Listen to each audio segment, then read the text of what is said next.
Capital gains taxes, I have a huge problem with capital gains taxes because that is a tax in every sense of the word, and it's a tax on our ability to go out and create profit, and that to me is it's just not fair. What has been your biggest frustration with the capital gains tax as it pertains to the 1031? Yeah, that's it. Either sucking it up and paying it if we can't identify something. We're in a little different environment right now where I think we're seeing it certainly is still not our best option, but we're seeing some folks they're paying their taxes and taking their lumps because they feel that the situation is going to get worse down the road and the tax rate's going to be higher, and they're foregoing that.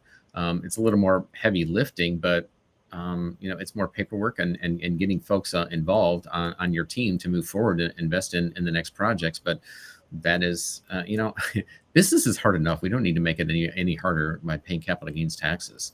You got to keep what you got and get a little bit more. And the best way to keep what you got is not giving 40% or more to the federal government. So I'm all about taxes. For what we receive and the benefits that we get to live in this country. Absolutely, 100%. I am on board, and I think every penny is for the most part is put to good use.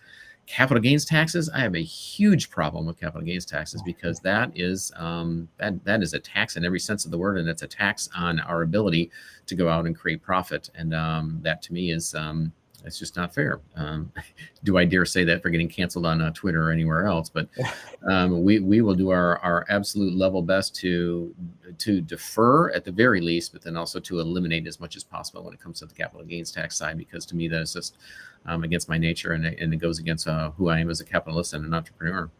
Yeah, absolutely. And I heard one of the other guests on the podcast said it pretty good. He's like, I'm all for paying my tax bill.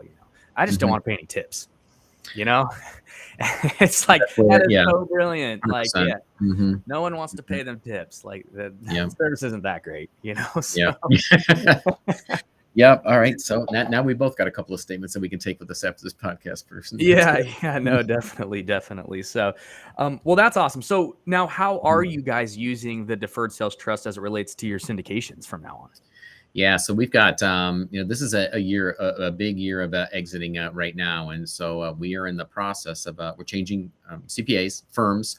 And that was also out of a conversation that we had with Brett as well. And so we've got a number that are coming up not only in June, but then also the balance of this year that we are now putting the steps in place and identifying other properties and putting the structure in place so that we can move into different projects and move some into our funds right now. So I'd love to give you a testimonial on the backside of this, but we are right in the thick of it as we speak right now.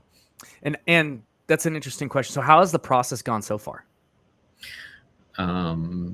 I have hope for the future for myself and for my children. Yeah. It is, literally, in the beginning, because we are now being kind of educated this. It's always been on the fringe and we didn't feel that it fit. And now that it has, and we're getting into the process, more jubilation than anything. And we know that it'll be a little clunky and there's some areas that we need to work out, but that's more on our end because we're kind of late to the game, just learning and getting our CPA up to speed. So outside of that, we don't learn a whole lot of new things, and I don't mean that in an arrogant or a way to brag, but I'm excited because it's very rare that I get to learn something that's so dramatic that is going to cause such a dramatic change and shift in our business.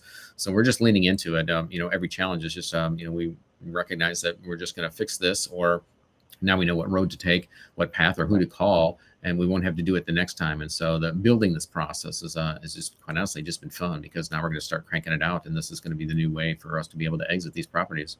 Yeah, absolutely. So, along those same lines, it's it's interesting to kind of talk to you as you're like making this transition, because I talk with a lot of people who are either on like the end of it, right, or like they're starting their journey, right? Not a lot of people I get to talk to are in like the actual like thick, at least on the podcast, right? And so like I really want to kind of lean into this just a little bit more. Sure. And what was it that made you be like, that made it click, where you're just like, okay, wait a minute, this is actually different. Like this sounds really good, but like, is it too good to be true? Like, what was that moment that shifted it for you? Well, I think it's truly the mindset that we could do this to begin with. It's always been black and white for us. There has been no gray. Either for a syndicated project, everybody has to move forward into the next deal, or nobody can, and everybody has to pay taxes on it. Unless they've invested in a self-directed IRA in which it rolls back into it anyways. And we just accepted that. And for our side, on the GP side, same thing. There was no way to be able to split or segment this off. So for us, it truly has been just a way for us to now just recognize that we have options and that this does work for us the same as it does in a 1031 fashion, if you will, even though it's not exactly the same. Right. But to do this with multiple individuals. And what's more exciting for us is that we have options for our investors. So that helps now. That also helps us to continue to raise capital in the future when we can provide options for our folks, because we are seen as the experts and we can handle, maybe not handle, we have options. There's optionality with regards to tax strategy and what that looks like for our investors. And so it gives us that greater, a bit of flexibility. It puts us in a better light to our investors. I mean, they're coming to us as somewhat trusted advisors anyways, because they're investing with us. And now when we can come alongside of them and then show them a way that they can keep more of their dollars on the back end, and it's gravy on top of an already great internal rate of return and equity multiple on the back end. That really just opens up so many more opportunities for us in the future to just attract more capital. Yeah, absolutely.